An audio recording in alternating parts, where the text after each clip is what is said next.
My name's Mair Underwood from the University of Queensland in Australia. Today I'd like to talk to you about enhanced bodybuilders' perceptions of steroid risk and their harm reduction practices. But first I'd like to thank Jim and the conference team for this opportunity to present my research. I'm really looking forward to hearing what conference participants think about what I have found. I'd also like to thank the enhanced bodybuilders who shared their stories. It means a lot to me that they trusted me to represent them. Now, I don't have a huge amount of time today to tell you about my research, so I'm not going to give you too much background or detail on the methods, but if there's anything else you'd like to know, please feel free to ask me during the question time or shoot me an email after the conference. So to briefly set the scene, despite the acknowledged importance of consumer engagement in drug harm reduction, there's been very little engagement with people who use steroids. Steroid risk and harm reduction has primarily been conceptualized from an outside perspective. People who use steroids have been constructed as risk takers. They're seen as recipients of care rather than as actors in harm reduction. The outside perspective is only one perspective on steroid risk. Distinct risk discourses arise at the point risk is experienced. Being the individual at risk and negotiating that risk affords a different perspective on risk. Risk assessments or decisions on appropriate risks to be taken are not made in a vacuum, but are always social processes influenced by cultural frameworks. Broader social, political, economic and cultural forces play themselves out at the local level, thus forming a context that shapes not only which dangers are faced, but also perceptions of risk. As Oakes and Hawthorne state, judgments of relative safety or appropriate risks are almost entirely social/cultural. This project explores the social and cultural dimensions of steroid risk. Specifically, it examines how enhanced bodybuilders construct steroid risk and the strategies they put in place in order to reduce the harms of steroids. This project puts the steroid user in context. That is, it examines the risk environments and enabling environments of steroid use, or the spaces in which factors interact to increase or reduce the harms of steroids. This kind of framework envisages drug harms as a product of the social situations and environments in which individuals participate, and therefore shifts the responsibility for drug harm from individuals alone to include the social and political institutions which have a role in harm production. I've spent the last 3 years conducting an online ethnography of enhanced bodybuilding communities. That is, I created online profiles in social media and forums and used these to observe and interact with consumers of steroids.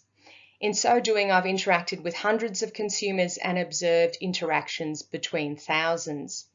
But a core group of participants informed this research.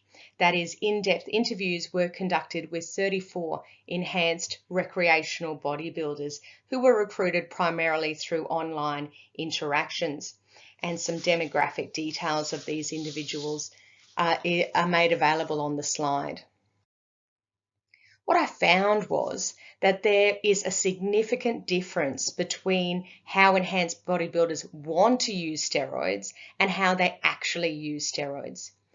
In this presentation, I'll describe the ideal practice of steroid use and the reality of use. I'll do this by describing the risk environments that increase risk and the enabling environment that reduces the harms of steroid use. The ideal practice of steroids, which bodybuilders admit would be extremely difficult if not impossible to ever achieve, would be to use steroids whilst in open and honest communication with a non-judgmental and well-informed health professional who's working from a solid scientific foundation, who supervises use and monitors health and assists with the prevention and treatment of harm, including the provision of regular blood work to determine the effectiveness of use and the actual or potential harms, including hormone levels, kidney and liver function, lipids, gonadotrophins, and iron.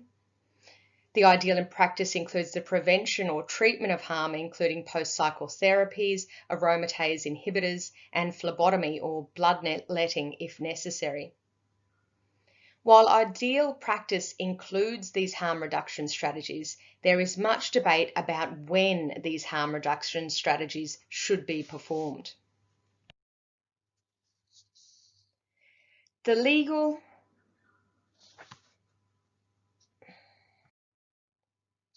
and medical environments within which steroid use is constructed as a deviant risk practice have numerous consequences for steroid risk. It is in these environments that research into the harms and benefits of steroids and the effectiveness of harm reduction strategies is severely constrained. This lack of research has a significant impact on the ability of health providers to understand use and provide well-informed advice. As Jack said, in the end, general practitioners and even endocrinologists don't know anything. There hasn't been the medical research done into it really. A doctor can't say to you, take this drug, it'll stop side effects, because they can't legally do it. Even if steroids were legal, if it hasn't been proven through clinical trials, they can't say it. GPs are evidence-based practitioners. Science has not sufficiently explored the doses bodybuilders use and the harm reduction practices they employ. The illegality and stigmatization of steroids prevents consumers from discussing their use with health professionals. When a user suspects something is wrong, they don't want to go to the doctor because they're afraid of repercussions. If they do go, they lie about what they're doing. How can a doctor fix you if you mislead them? Even if people who use steroids are honest with health practitioners, these practitioners may refuse to provide support. If you go the route of using these drugs, you're pretty much on your own. Furthermore, if health professionals desire to provide support, they may be constrained by policy and unable to provide services such as the specific blood testing consumers require. In response to the limits placed on harm reduction by the macro risk environment, enhanced bodybuilding communities create their own enabling environment. That is, they congregate online and discuss steroid risk and harm reduction. In contemporary online bodybuilding communities, scientific knowledge is privileged. This was not always the case in bodybuilding, and it's only recently that bodybuilding has entered what has been termed an age of enlightenment. There has been a very clear shift in the collective mindset of strength culture. It's no longer enough to know that things work. It's become far more important to know why they work. Over the course of the past 2 decades, research has gained an almost deific status in the fitness industry. Studies are considered by many to be the final word on any issue. It has become relatively common in bodybuilding discussions to link to the publicly available abstract of scientific papers in PubMed. However, bodybuilders must fill the gaps in knowledge and make theoretical leaps from the context in which the research was conducted to the bodybuilding context. To do this, they often turn to community experts who typically combine a convincing knowledge of the existing science with a current or former body that demonstrates expertise in the practices of bodybuilding. These individuals are trusted members of these communities and have significant influence on bodybuilding practice. Enhanced bodybuilders will often encourage caution. For example, in response to a post from a bodybuilder beginning use of trenbolone at 400 milligrams, one bodybuilder responded, "Way too much tren for your first time with the drug. I got tremendous results from 120 milligram of Tren-E. Tren isn't a drug to just fuck around with. Unless you have a contest in the next 8 weeks, I'd drop it completely or cut dose in half." With the age of enlightenment in bodybuilding, there's come an expectation that enhanced bodybuilders regularly monitor their health. Like 8 years ago when I started, I barely saw a thing about blood work, but nowadays it's huge. A lot of people do it. If you don't have access to blood work, I don't think you should touch it because you are playing with fire at that point. The results of blood work may be posted online for discussion. Indeed, if an individual complains of side effects from steroid use, they're commonly asked by community members to provide their blood work, so members of the community can attempt to explain the experience of side effects. Thus, online bodybuilding communities promote evidence-based practice, whether that evidence comes in the form of scientific papers or individual health monitoring. But online bodybuilding communities are not just enabling environments. They're not just environments that reduce harm.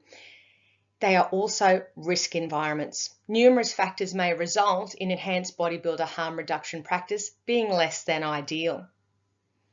Although science is deified in online bodybuilding communities, the significant gaps in knowledge mean that steroid practice can never be completely evidence-based. The science they do is nothing compared to what guys actually use. Therefore, as described earlier, enhanced bodybuilders will often turn to community experts to extrapolate from the existing science to the bodybuilding context. These community experts do so with varying levels of competence. While some have doctorates in relevant disciplines such as biochemistry and exercise science, others have no scientific or medical training. Some members of online bodybuilding communities will be termed PubMed ninjas because they cherry pick from the scientific literature and make invalid extrapolations. In one closed community, who likened themselves to a cult, the community expert who led the group, who was not scientifically or medically trained, not only gave advice to enhanced bodybuilders about how to maximize benefits and reduce or avoid harms, but he also advised them on non-bodybuilding related health issues such as diabetes. Online bodybuilding communities fill gaps in knowledge and also attempt to address the lack of health service provision. For example, members of these communities circulate advice regarding ways to reduce harm despite the medical system. These include lying about being an injecting drug user in order to donate blood and reduce the risks of high hematocrit, or ordering blood work through private companies, some of which are crowd-funded by enhanced bodybuilders themselves. Risk may be increased by this climate of uncertainty. The fact is that there are many disagreements between enhanced bodybuilders about harm reduction. Should PCT drugs always be taken only if indicated by blood work, or taken only if trying to conceive? Should AIs always be taken or only if indicated? Does using DECA only cause or prevent harm? People who use steroids tend to feel disconnected from the medical and scientific communities who have denied the effectiveness of steroids until as late as 2000 and overstated their risks. They describe few significant harms. There's literally millions of people all over the world that are using anabolics and that have used them in the past, and they're not dropping dead left, right and centre from heart attacks. I'm in good health myself, and that's after 15 odd years of use. So where's the proof that they're dangerous? If harms are experienced, there is a tendency to attribute them to misuse or abuse of steroids. People are more willing to attribute harm to misuse rather than inherent risk. But feelings of safety may be due to factors other than the actual risks of the drug. A lot of people who start using it start underestimating the dangers because the government is lying, and suddenly they don't think there's anything true anymore because they're lying anyway. Many participants describe themselves as not abusing steroids. That is, they didn't use high doses or combine them with recreational drugs or the abuse of prescription drugs, so they felt relatively safe. Continuous use of steroids would have been considered abuse as little as 10 years ago, and individuals would have been crucified for mentioning it in an online forum. However, the blast and cruise use pattern, which involves the continuous use of steroids in that a blast phase, where high doses of steroids are used, is alternated with a cruise phase in which lower doses of are used, has become quite socially acceptable in the last decade. The logic behind blasting and cruising is that it results in less loss of muscular gains than cycling off, and it prevents the side effects of very low testosterone levels experienced when coming off cycle. Online bodybuilding communities have very different perceptions of risk than do outsiders, especially healthcare professionals. As a result, immersion in these communities impacts on perceptions of risk, and certain harms can become normalised. I remember at that time I was very carefree with my drug use. Now, there are all sorts of aspects that come into that: an increase in knowledge and exposure, normalisation of usage through exposure, and other things. But definitely my perception of risk had changed. You'll know yourself now, having spoken to users, if you speak to them about being infertile or having testicular shutdown, some of them, they're very casual about it. They're very casual about it's like, well, if my balls don't work, I'll just go on TRT.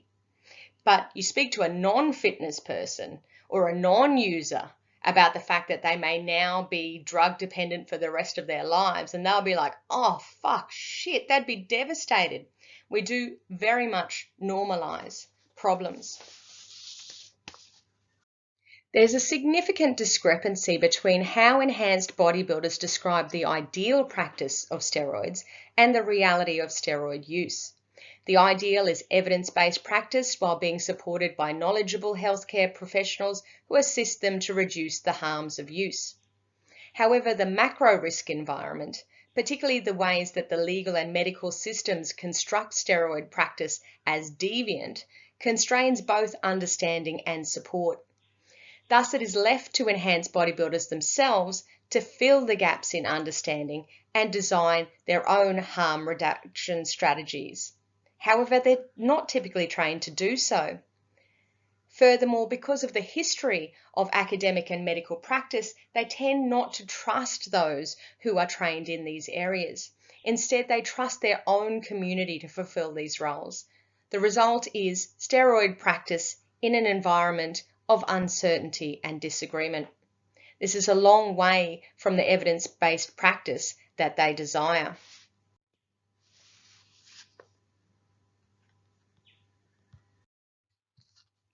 There exists a wide variety of steroid consumers, from individuals who use in a haphazard manner, along with psychoactive drugs and pay little attention to exercise and nutrition, through to the dedicated bodybuilder utilizing a controlled regime of enhancement drugs to supplement a strictly adhered to program of exercise and nutrition.